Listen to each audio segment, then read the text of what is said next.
el ser humano quedó totalmente, que el ser humano quedó totalmente corrompido por el pecado original y por sí solo no tiene capacidad de buscar a Dios o elegir al bien espiritual.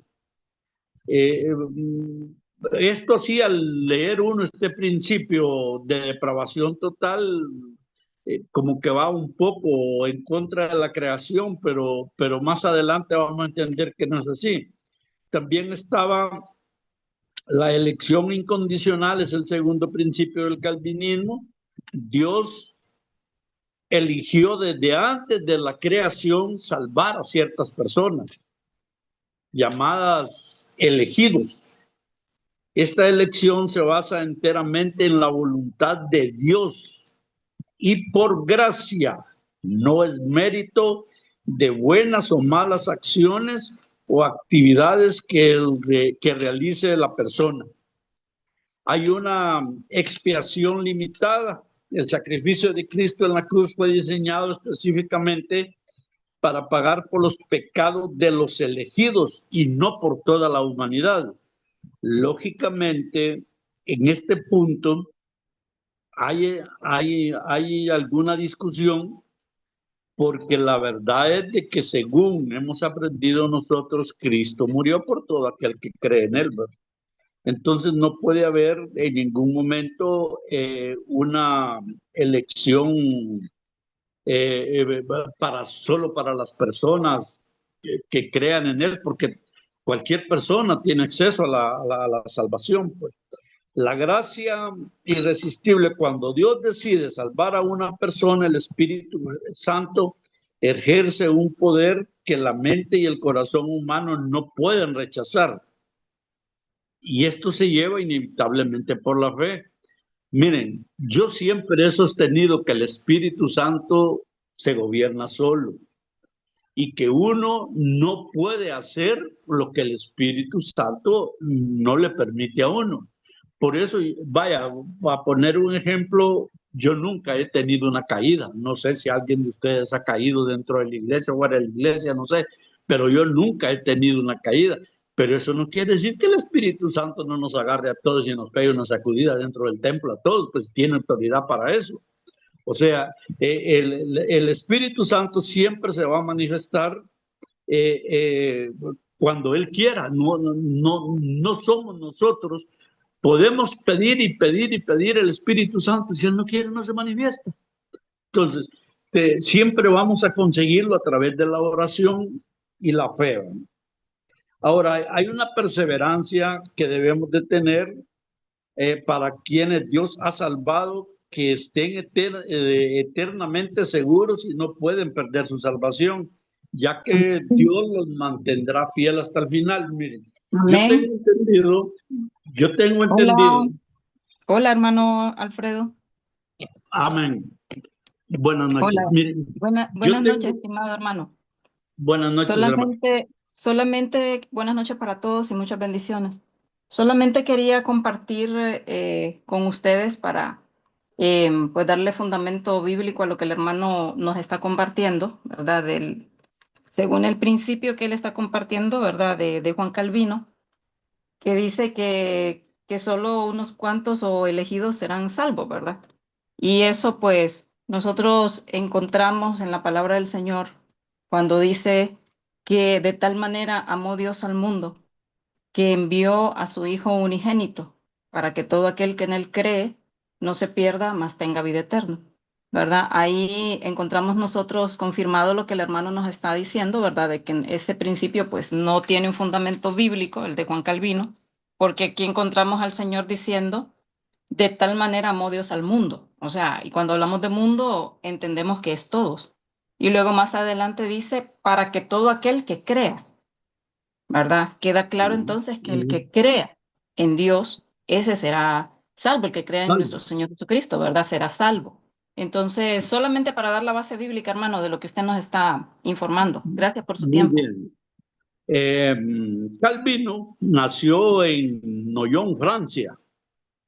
Eh, los primeros años estudió humanidades y filosofía en París destacando muy rápidamente por su brillantez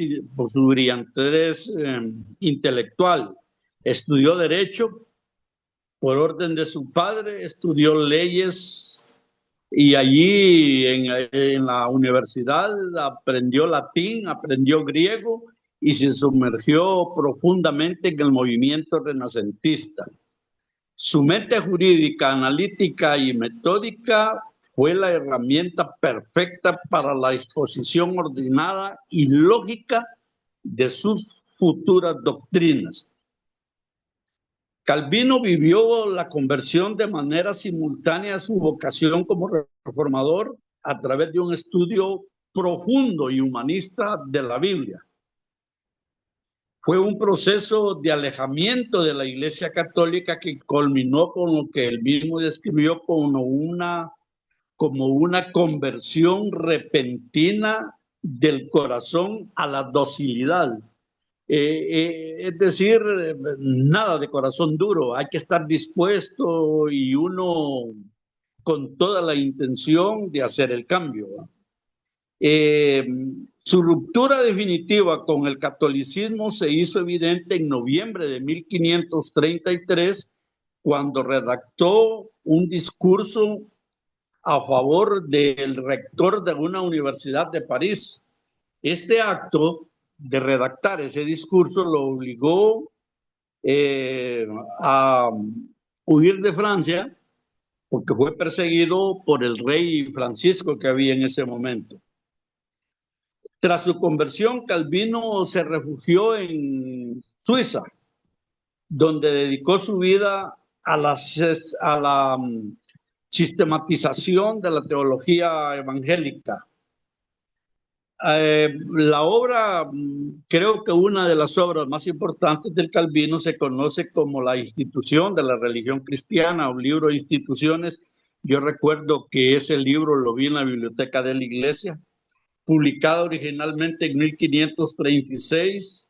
Esta obra comenzó como un manual básico y se convirtió en un instructivo muy influyente para el protestantismo.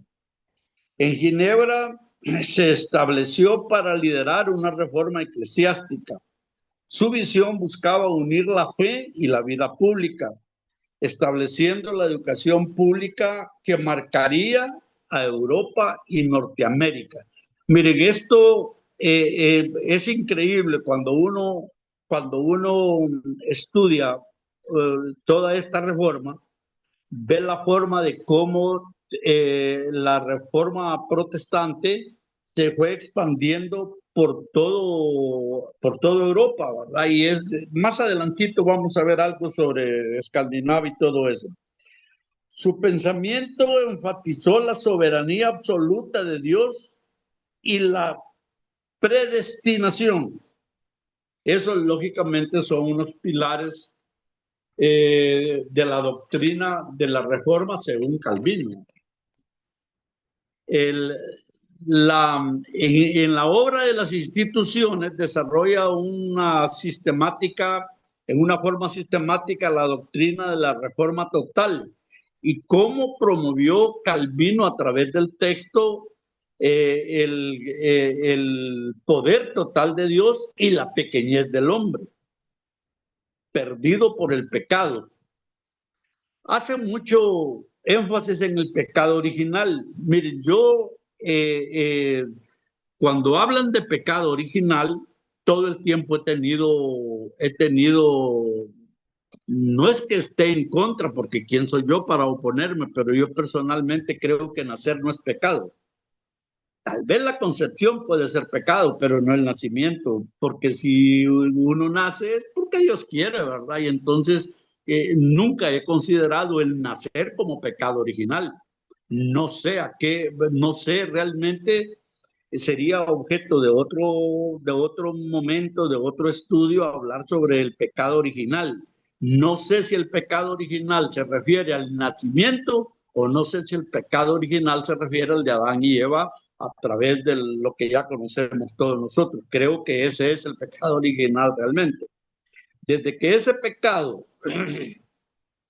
le ha hecho caer, el hombre se ha corrompido en su naturaleza y ha sido privado de su libre albedrío. Su estado depende de la gracia divina cuyos beneficiarios han sido escogidos en forma predestinada. Sobre su vida y obra, digamos que Juan Calvino, la institución de la religión cristiana, es su obra magna. Se considera el resumen más claro y sistemático de la Reforma. Está el ministerio en Ginebra, que tras ser invitado por Guillermo Farel en 1541 para transformar la ciudad llamada Escuela de Cristo, estaba formada por doctores, ancianos y diáconos. Y el centro de refugiados bajo su liderazgo en Ginebra se convirtió en un refugio para miles de protestantes perseguidos en Europa, y fueron muy bien representados por el señor Juan Knox. Juan Knox, que fue una de las personas que llevó el evangelio de una forma más fuerte a todo el norte de Europa. El sistema calvinista se resume comúnmente en un acrónimo en inglés, de TULIP. Total depravación total, total depravity, elección incondicional, la expiación limitada, gracia irresistible y la perseverancia de los santos. La humanidad está completamente corrompida por el pecado. Estamos hablando del resumen de los 5 puntos de Calvino. Dios eligió desde antes de la creación a los que serían salvos. La muerte y el sacrificio de Jesucristo fueron exclusivamente para la salvación de los elegidos. El Espíritu Santo atrae efectivamente a los elegidos a la salvación. Y quienes han sido verdaderamente elegidos por Dios no pueden perder la salvación final. El calvinismo se extendió rápidamente por Europa, dando lugar a las iglesias reformadas y presbiterianas, especialmente en Francia, donde se le conocía como los hugones. El espíritu historiadores como Max Weber han vinculado la ética calvinista del trabajo duro al trabajo duro y a la disciplina con el surgimiento del capitalismo. En otros países sucedió la reforma protestante. En Inglaterra, por ejemplo, fue un proceso político y religioso del siglo XVI, mediante el cual el país se separó de la Iglesia Católica y se independizó y se creó el anglicanismo. A diferencia de otros movimientos, no nació en una disputa teológica, sino que en los intereses personales del rey VIII, que estaba casado con una muchacha y se quería casar con otra y pidió que le anularan el matrimonio, y al no anular el matrimonio dio origen a otros problemas. Miren, la situación en Inglaterra es bien complicada porque allí está involucrado poder, riqueza, monarquía, el poder del clero, herencias, y es muy complicado realmente el fenómeno inglés, de tal manera que realmente se dice, yo no sé hasta qué punto, que la corona inglesa es anglicana, ¿va? Y que es el obispo de la iglesia y que es el que manda, y estamos hablando del siglo XXI, ya no estamos hablando del siglo XVI ni del siglo XVII. Entonces, quiere decir de que los anglicanos tomaron el poder. Ahora, la iglesia anglicana realmente es como una sucursal de la iglesia católica. Tienen los mismos santos, tienen los mismos cánones misales, tienen los mismos credos, todo. Lo que los diferencia básicamente es de que las autoridades de la iglesia pueden casarse, se pueden divorciar y se pueden volver a casar, se puede divorciar el obispo, se puede divorciar de la mujer y casarse con otro miembro de la iglesia. O sea que el anglicanismo realmente es un desorden, pero ellos viven bien así, ¿verdad? No, no quiere decir de que son únicos, porque en Inglaterra, lógicamente, la base católica existe la base protestante y existe el anglicano. Y en este momento, evidentemente, también tienen que haber otros movimientos, porque ustedes saben de que en el mundo hay varias religiones. Que unos seguimos a Cristo y otros seguirán a Alá, otros seguirán a no sé quién, pero en todo el mundo hay movimientos pues, que dividen o se separan de la iglesia, no sé por qué, de las iglesias y van buscando sus propios fines. El origen, el origen de la reforma es con Enrique VIII al no conseguir que el Papa Clemente VII anulara su matrimonio con Catalina de Aragón. Enrique rompió con la supremacía en 1534 y el Parlamento declaró al rey como suprema cabeza de la iglesia en Inglaterra. Nacionalizó el clero y disolvió todas sus riquezas. O sea, le quitó las riquezas a la iglesia católica. Durante un breve reinado, su hijo Eduardo, la iglesia adoptó doctrinas protestantes más, más allegados al trono de María. Miren, esto a mí me parece que es un poco complicado porque la contrarreforma fue violenta y la contrarreforma realmente ejecutó a cientos de protestantes que eran seguidores de María, según lo que dice en la vida de Eduardo VI y de María. Ahora, tras suceder a su hermana, Isabel I promulgó un acuerdo religioso que se llamó Acuerdo Isabelino. Este compromiso establecía la religión anglicana, manteniendo ritos, ceremonias y una jerarquía de obispos muy similar a la católica, pero adoptando oficialmente una teología profana. Miren, yo medio he leído un poco de los anglicanos y aquí en Honduras hay varias iglesias.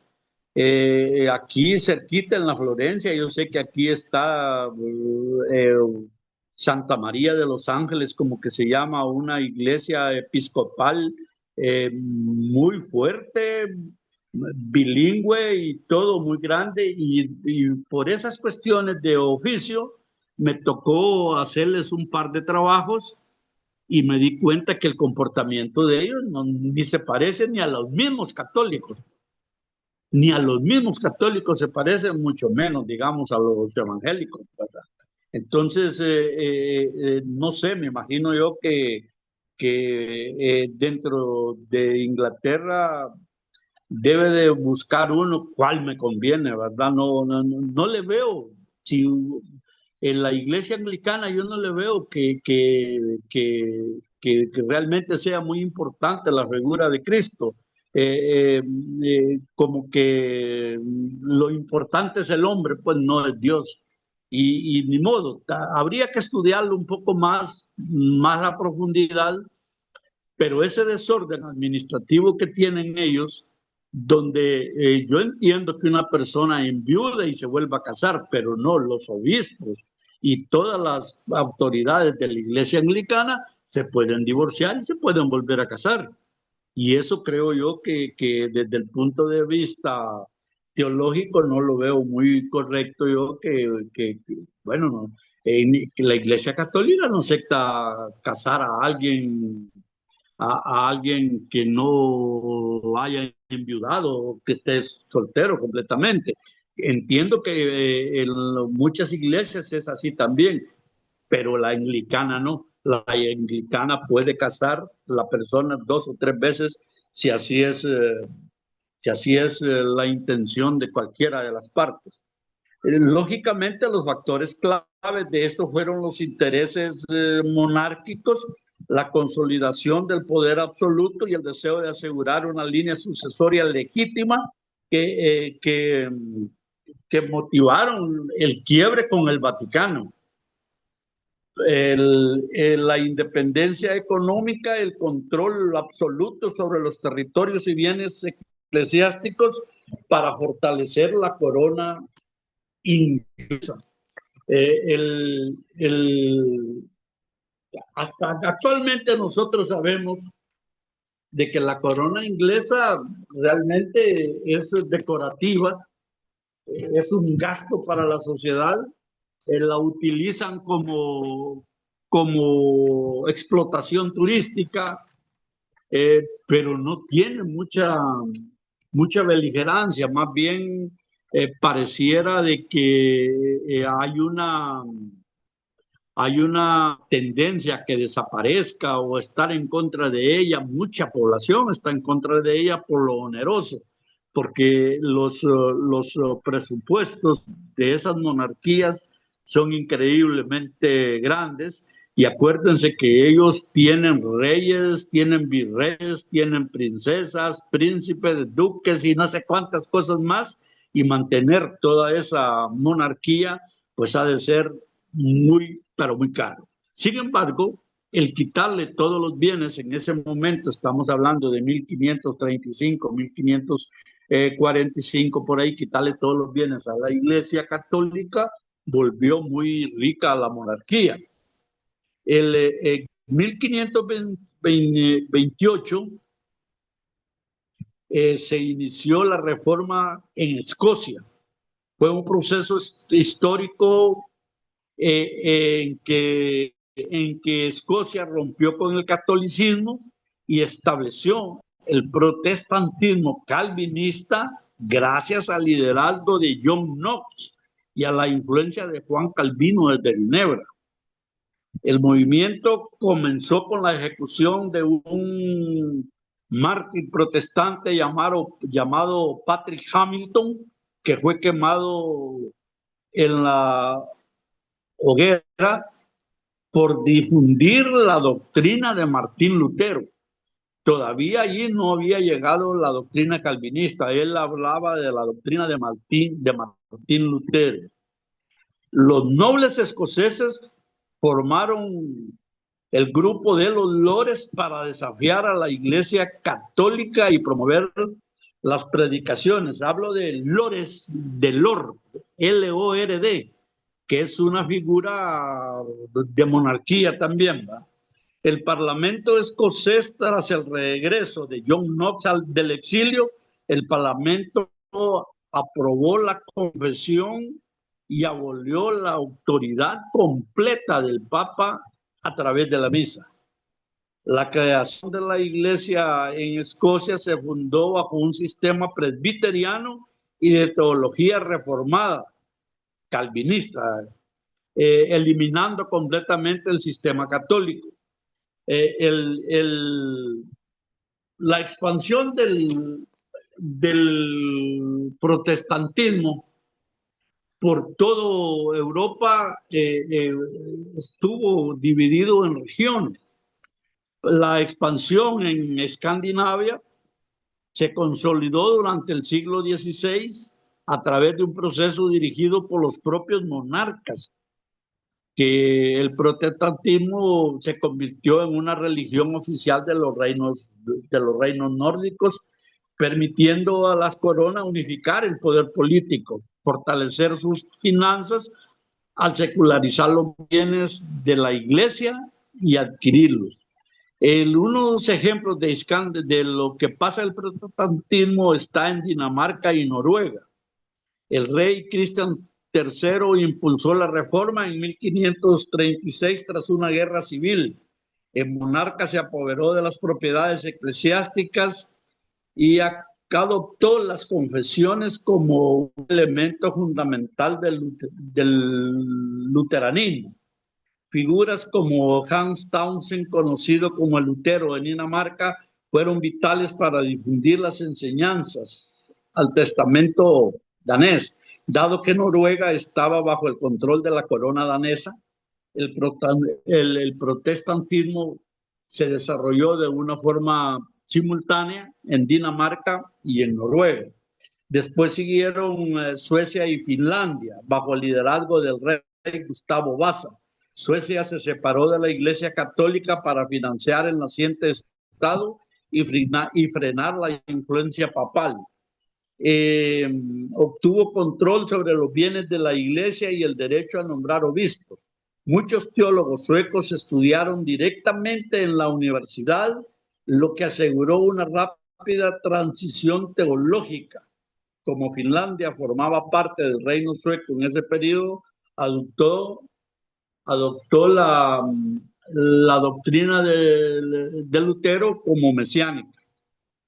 Las características principales de la región escandinava: los reyes se convirtieron en autoridades supremas de la Iglesia. La nacionalización de la fe, la celebración de los cultos, la liturgia y la Biblia se tradujeron a los idiomas locales, fomentando la alfabetización de la población. Y rápida transición al contar con el apoyo de la nobleza y la monarquía, la transformación institucional ocurrió con mayor celeridad y sin las trabas que vivieron otros países en Europa. Hoy en día el luteranismo sigue siendo una de las corrientes cristianas más importantes en estos países, profundamente arraigadas en la cultura. Miren, a mí me llama la atención este problema en Escandinavia porque dice el libro de que sirvió para enseñar a leer y a escribir a mucha población. Esto es una característica prácticamente de la iglesia evangélica, que no solamente lo hacen allí, sino que lo hacen en todas partes del mundo. Aquí en Honduras hay muchas personas de que en las iglesias evangélicas les han enseñado a leer y escribir sin que esto implique ningún grado escolar. Solamente les enseñan a leer y les enseñan a escribir, pero nunca fueron a la escuela, ni pasan primero ni segundo grado, pero ellos, por la necesidad que tienen de aprender a leer la Biblia o de leer la Biblia, aprenden a leer y a escribir. Y esa es una de las características que se dio en Escandinavia, que si bien es cierto que en todas estas zonas las personas son muy desarrolladas y muy preparadas, acordémonos que cuando estamos hablando de 1532, estamos hablando en la época que también sucede en la conquista de América, la colonización de América, y entonces ellos, si bien es cierto que estaban muy adelantados de nosotros, también tenían deficiencias educativas. La reforma religiosa también se llevó a cabo en los Países Bajos durante el siglo XVI. Los Países Bajos se preparó gracias a un monje Erasmo de Rotterdam y a un movimiento místico que criticaban la corrupción del clero. El luteranismo, los primeros escritos de Martín Lutero llegaron en la década de 1520, pero fueron reprimidos ferozmente por las autoridades de los Países Bajos. En los Países Bajos ahora se conocen como Holanda, que también Holanda forma parte de lo que se conoce como Benelux, que es donde están conformados Holanda, Bélgica y Luxemburgo, ¿verdad? Pero en Países Bajos, el auge del calvinismo fue hacia la década de 1560. El protestantismo reformado arraigó fuertemente en las clases medias y urbanas. Esta rama se convirtió rápidamente contra el rey segundo de España, cuya intensa política de contrarreforma y persecuciones religiosas provocó el levantamiento general. Miren, nosotros más adelantito vamos a ver la contrarreforma, que es algo que inició la Iglesia Católica y vamos a hablar de ella. La división territorial del norte y el sur, la guerra civil y religiosa provocó la partición de los Países Bajos en dos realidades distintas. El norte, tras la unión de Utrecht, las Provincias Unidas se independizaron de facto. El calvinismo se estableció donde existía una amplia base social católica y las confesiones que operaban bajo cierta tolerancia. Y el norte era católico, el sur era, no, perdón, el norte era protestante y el sur era católico. Los Países Bajos del Sur, o sea, donde está actualmente Bélgica, permanecieron bajo dominio español. Y la contrarreforma de la Iglesia Católica, pues se estableció sin ningún contratiempo. Pese a que la Iglesia Reformada holandesa dominaba amplio el ámbito público y político, la sociedad holandesa era notablemente plural. Las, crearon lo que se llamó como las provincias refugio para minorías perseguidas, como judíos, sefardíes y anabaptistas. Esta mezcla impulsó un clima de pragmatismo económico, de cierta tolerancia en la edad de oro holandesa. La reforma en Francia fue un movimiento religioso basado principalmente en el calvinismo, el cual desencadenó sangrientas guerras civiles de franceses, conocidos como los Hugones, que enfrentaron una dura persecución por parte de la corona católica, logrando finalmente que los toleraran en el año de 1598. Los orígenes de la doctrina en Francia comenzó inicialmente con Jacques Lefebvre, quien tradujo el Nuevo Testamento al francés. El calvinismo fue la figura clave quien desde Ginebra expandió su doctrina sobre la predestinación y la salvación por gracia.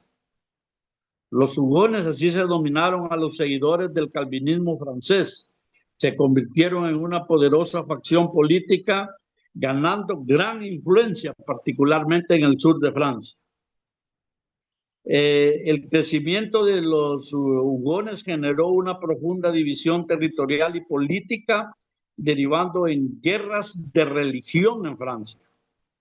La matanza de San Bartolomé en 1572 fue uno de los episodios más trágicos. Miles de protestantes fueron asesinados en París y otras ciudades.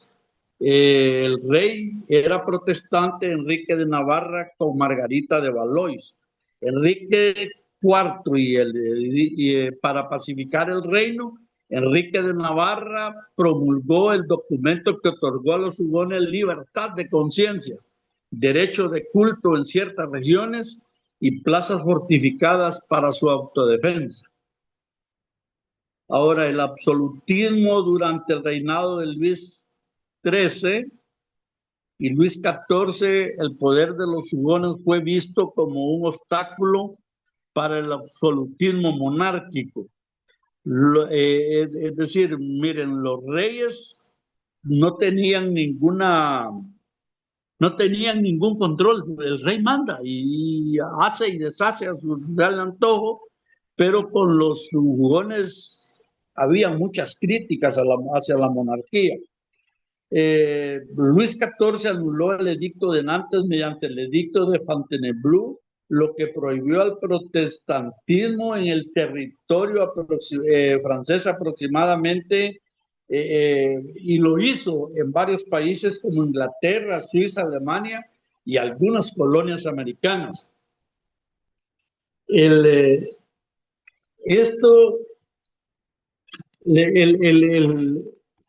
protestantismo evidentemente siguió creciendo y siguió avanzando por toda Europa.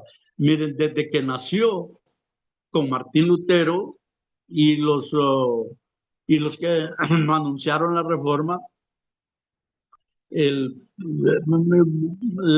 literatura y todo hablan de protestantismo, pero realmente yo vuelvo y digo que es evangelismo.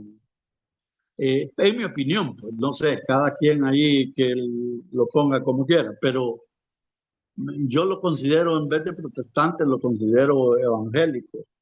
Y el problema es que no lo han podido detener, pues, y a la actualidad, miren, si es cierto lo que dice la Iglesia Católica, que nosotros sabemos que no es cierto, porque los orígenes de la Iglesia Católica arrancan más o menos en el año 350 para acá, pero ellos se dicen que fue la fundado por Jesucristo, o sea que según ellos tienen 2026 años, ¿verdad? Según ellos, pero eso no es cierto.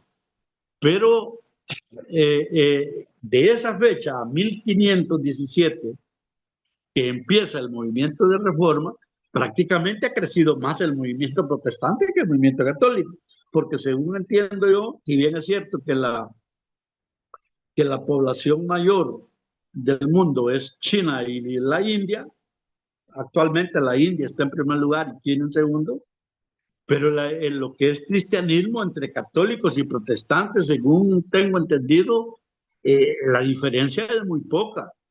En muchos países de América, el evangélico es mayoritario que el protestantismo. Y realmente en Honduras, según tengo entendido, el evangélico está al 52% y la Iglesia Católica como que ha bajado. O sea, de que cuando uno ve toda esta situación, uno entiende por qué la Iglesia Católica se vio obligada a iniciar un proceso de reforma, de reforma de la Iglesia Católica. Miren, aquí hay que hablar y recordar que Martín Lutero siempre era católico y nunca quiso separarse de la Iglesia Católica, sino que la Iglesia Católica lo excomulga. Entonces, por eso, pero él quería que cambiara la Iglesia, no salirse de la Iglesia. La Reforma Católica también es conocido como contrarreforma y fue el proceso de renovación espiritual y reorganización institucional que emprendió la Iglesia Católica en el siglo XVI. Su objetivo era corregir sus propios abusos internos y frenar el rápido avance de la reforma protestante iniciada por Martín Lutero. Miren, el avance de la, de la, de la religión evangélica, la Iglesia Católica lo hace todavía, trata por muchos medios. Nosotros los remontamos al año 1560, 1550, pero actualmente ustedes ven que, por ejemplo, en Honduras la Iglesia Católica tiene canales de televisión, emisoras de radio, y por más que se quiera, la Iglesia Evangélica no se puede equiparar con ellos. Además, nosotros vemos frecuentemente las intervenciones directas. Miren, si las cúpulas entienden la población, es igual. Es posible que el obispo se entienda con el líder de la confraternidad evangélica, pero las poblaciones no, las poblaciones casi todas buscamos a Jesucristo y buscamos salvar la vida, el alma, pero de otra forma, no como lo hacían ellos. Sin embargo, ellos buscan la forma de contrarrestar porque como sea, nos están vendiendo que hay que rezarle a los muertos, que hay que rezar el rosario, que hay que rezarle a las vírgenes, que hay que rezarle a los santos y que hay que obedecerle al cura. Y entonces no es una doctrina de liberación, más parece una doctrina de adormecimiento y de mucha obediencia. Ahora, en el Concilio de Trento, en el año 1545 a 1563, ese concilio duró 18 años. Fue la razón de ese movimiento. En ese concilio la Iglesia reafirmó sus dogmas tradicionales frente a las ideas de los protestantes. La autoridad definió que las Sagradas Escrituras y la tradición de la Iglesia son igualmente válidas. Miren, la tradición no tiene nada que ver con la Biblia. La Biblia es la palabra de Dios y la tradición que viene del italiano tradere significa que va de generación en generación. Y eso va modificándose como quien cuenta la historia. Pero la Biblia no se puede modificar. Reafirmó la existencia de los 7 sacramentos. El otro día les hablaba que para la Iglesia Católica, bautismo, confirmación, matrimonio, comunión, reconfirmación, creo que hay extrema unción y no recuerdo cuáles son los, pues gracias a Dios que de me olvidar. Pero ellos tienen 7 sacramentos. Definió que la salvación se logra a través de la fe y las buenas obras, rechazando la doctrina de la salvación solo por la fe. Nosotros sabemos bien, hermanos, que por obras nadie se salva. Si eso fuera cierto, se hubieran salvado un montón. Mantuvo el culto a la Virgen María y a los santos. Nosotros, a estas alturas, después de todo lo que ha sufrido toda la gente de las reformas, nosotros pues no es que nos vamos a poner a hablar mal de la Virgen María, pero no le rendimos ningún tipo de pleitesía, ¿verdad? Para subsanar los problemas de corrupción que tenían y la falta de preparación, educaron al clero, crearon los seminarios para asegurar que los sacerdotes tuvieran una formación teológica y moral adecuada. Se prohibió la venta de indulgencias, cobro por perdón de pecados y se exigió a los obispos residir en la diócesis. Ustedes saben bien de que actualmente la mayoría de los curas viven en las iglesias y eso, pues, en todos los pueblos siempre hay uno. Se fortaleció el papel de la Inquisición para perseguir y castigar la herejía y evitar la propagación de los protestantes. Se crearon nuevas órdenes religiosas, las órdenes monásticas, estamos hablando de monasterios, jugaron un papel fundamental en la evangelización y en la defensa de la doctrina. La más fuerte fue la fundada por San Ignacio de Loyola en 1534, que se llamó la doctrina, la Compañía de Jesús, completamente jesuita. Se convirtieron en el principal brazo intelectual y misionero de la Iglesia, destacando por su estricta disciplina y obediencia directa al Papa. Los jesuitas todavía existen. Y creo, si no estoy equivocado, de que el Papa que está ahorita, León 14 o 15, que el León 14 creo que es de los jesuitas, ¿verdad? Para contrarrestar la austeridad protestante, la Iglesia Católica utilizó el arte para reafirmar su poder y esplendor. Esto impulsó el nacimiento, perdón, del estilo barroco, caracterizado por la grandiosidad y la emotividad de la agricultura y la pintura diseñada para inspirar y asombrar a los fieles. Miren, en Comayagua, por ejemplo, la iglesia catedral de Comayagua es un ejemplo de construcción barroca. Y casi todas las iglesias que fueron hechas aquí en Honduras, allá por los años 1700, hablamos de Comayagua, creo que hay una en Gracia Lempira, y hay varios lugares de Honduras donde tienen estilo barroco. Eh,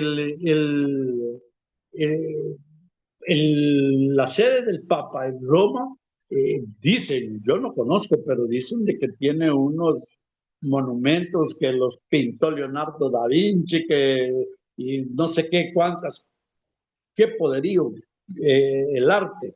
Y hay mucha gente que lo que venera es el arte. Y yo lo único que les puedo decir es que aparentemente ellos nunca han leído el Salmo 115, ¿no? Y Éxodo 20. Entonces, Para ellos la iglesia es el templo, el arte en el templo era muy fuerte. Ahora, como la situación económica no permitió que esa cultura del barroco pudiera extenderse o que fuera popular, tuvo que cambiar. Ahora en Honduras hay mucha iglesia de adobe, de ladrillo, y que nada tiene que ver con ningún invento de sistemas de construcción o arquitectónico. Ahora vamos a ver un poco del protestantismo en España. Representa actualmente más o menos, dice que hay 1.500.000 asistentes a unas 4.700 congregaciones, marcado en una fuerte inmigración latinoamericana y una amplia labor de acción social que contraste con su historia y la marginación clandestina de los pobres. Miren, yo no sé por qué dicen que la mayoría de la gente de América Latina que viaja a España es evangélica, pero eso lo dice el libro texto. En el siglo XVI, la reforma oprimida, aunque muchas figuras tradujeron la Biblia al español como Casiodoro Reina y Cipriano de Valera, el protestantismo fue erradicado, no, fue erradicado casi por completo por la Inquisición española. En el siglo XIX y XX, el protestantismo volvió a surgir con la llegada de misioneros europeos. Sin embargo, durante las persecuciones, las libertades fueron severamente limitadas y conculcadas. La transición democrática en 1978, la Constitución española consagró la libertad religiosa y en 1992 se firmaron los acuerdos de cooperación religiosa. La realidad actual en España es que el perfil ha cambiado radicalmente. Eh, las comunidades son diversas y principalmente formadas por creyentes de origen latinoamericano. Las mayores concentraciones de lugares de culto se encuentran en Madrid y Barcelona, seguidas por las de Andalucía. El protestantismo español destaca hoy por ser una de las organizaciones con mayor inversión y acción social. Eh, la inmensa mayoría de las iglesias se agrupan ante el Estado a través de una organización que se llama FEREDE, que significa Federación de Entidades Religiosas de España. O sea, tienen una personería jurídica. A lo largo de la historia, los protestantes españoles se han obligado a exiliarse en repetidas ocasiones debido a la intolerancia, destacando principalmente los grandes periodos históricos. Durante la Contrarreforma, la Inquisición española persiguió durante los primeros focos reformistas intelectuales y los obligó a huir a países europeos con mayor tolerancia religiosa. Casiodoro de Reina huyó a Ginebra, Londres y Amberes. Es célebre por traducir la primera Biblia completa al castellano. Cipriano de Valera se refugió en Inglaterra, revisó y publicó la famosa traducción conocida como la Biblia del Cántaro en 1602. Francisco de Encinas tradujo el Nuevo Testamento al español en 1542 y desarrolló su labor académica en el Sacro Imperio Romano Germano y en los Países Bajos. Volvemos a Holanda, Bélgica y Luxemburgo. Juan Pérez de Pineda estableció en Ginebra y Francia, se estableció allí y fundó una imprenta para publicar tratados y Biblias en español que luego se introdujeron en la península. Miren, yo he estado buscando y encuentro realmente que la influencia española en la traducción bíblica es fuerte. Yo les platicaba el otro día de que hay varias. Está la de Casiodoro de Reina y Cipriano Valera, que no sé, la que nosotros conocemos como la Reina Valera, con todas sus ilustraciones de 1960 y de varios años, pero también existen otras versiones que uno no tiene mucho acceso a ellas. Yo recuerdo que está una de Ferrara, que realmente nunca le he tenido en la mano, pero leí que existe la Biblia de Ferrara y sé también que hay otras, pero miren, todas las Biblias al final de cuentas se originan en Biblias de Casiodoro Reina y de Valera, aunque hay muchas versiones antiguas. En el siglo XX, tras el estallido de la Guerra Civil en 1936, la iglesia persiguió a unos 7,000 personas y fusiló a destacados pastores como Atilano. Pastores y laicos se vieron forzados a exiliarse en América Latina, principalmente en México y en Brasil, y así ver cómo salvaban su vida, porque la persecución era fuerte. Eh, por ahí el generalísimo Franco también parece que fue fuerte, ¿verdad? Los protestantes de la Edad Moderna fueron los protagonistas de una fractura histórica sin precedentes. Eh, Desafiaron la hegemonía de la Iglesia Católica y provocaron guerras devastadoras y moldearon el pensamiento moderno sobre la libertad y convocatoria a cultos. Martín Lutero en las 95 tesis condenaba el comercio de indulgencias. La protesta creció rápidamente con la teología basada en principios fundamentales, una sola escritura, que la Biblia debía tener una sola autoridad en materia de fe. La salvación depende únicamente de la fe en Dios, no en obras, ni peregrinaciones, ni pagos, y el sacerdocio universal. Todo creyente puede comunicarse directamente con Dios sin necesidad de intermediarios eclesiásticos. Esto todavía no lo acepta la Iglesia Católica. Y esto fue publicado en 1517.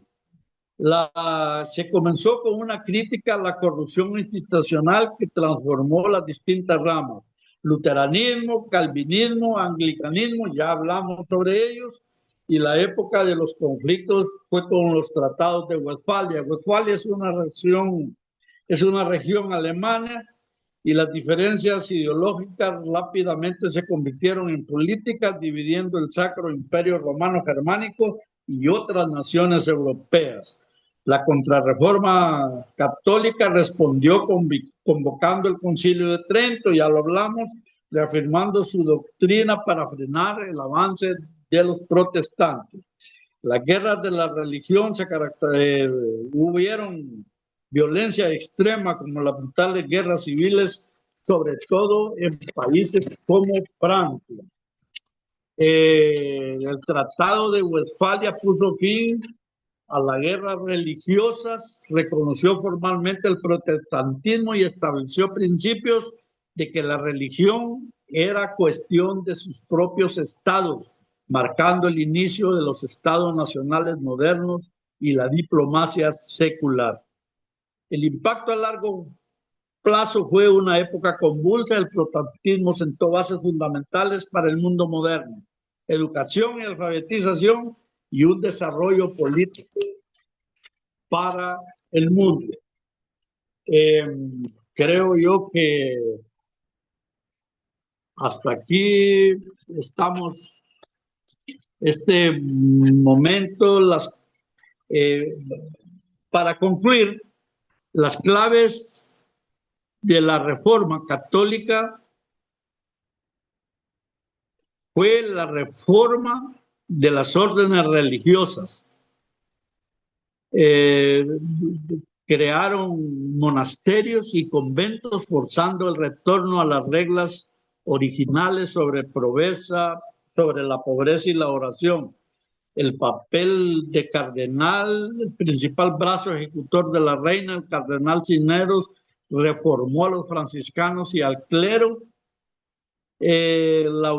Fundó la prestigiosa Universidad de Alcalá de Henares para elevar el nivel intelectual de los sacerdotes, la unidad de la fe y la Inquisición, unificar los reinos tras los siglos de división. Isabel y Fernando crearon el Tribunal de la Santa Inquisición Religiosa, y esto llevó a la expulsión de los judíos en 1492 y a los mudejares que no se convertían al catolicismo.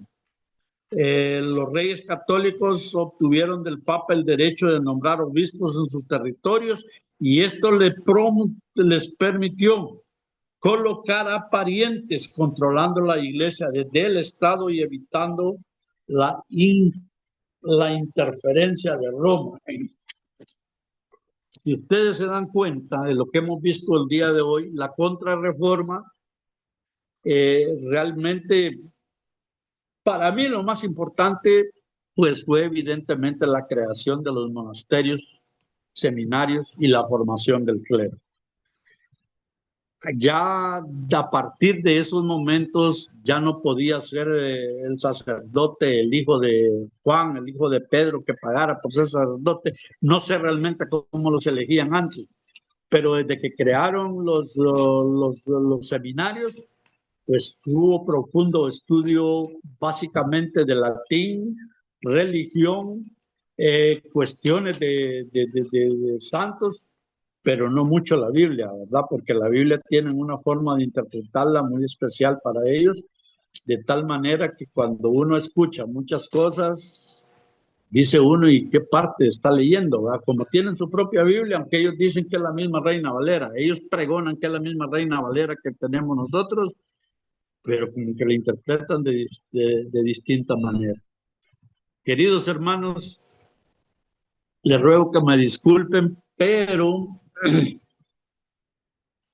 fíjense que gracias a Dios que logramos salir este día, porque he tenido una afección en la garganta y yo creí que no iba a poder, pero esos té de clavos de olor funcionan, ¿verdad? Así es de que muchas gracias.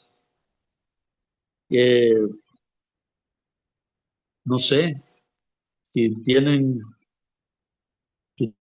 algún comentario, creo que todavía tenemos tiempo.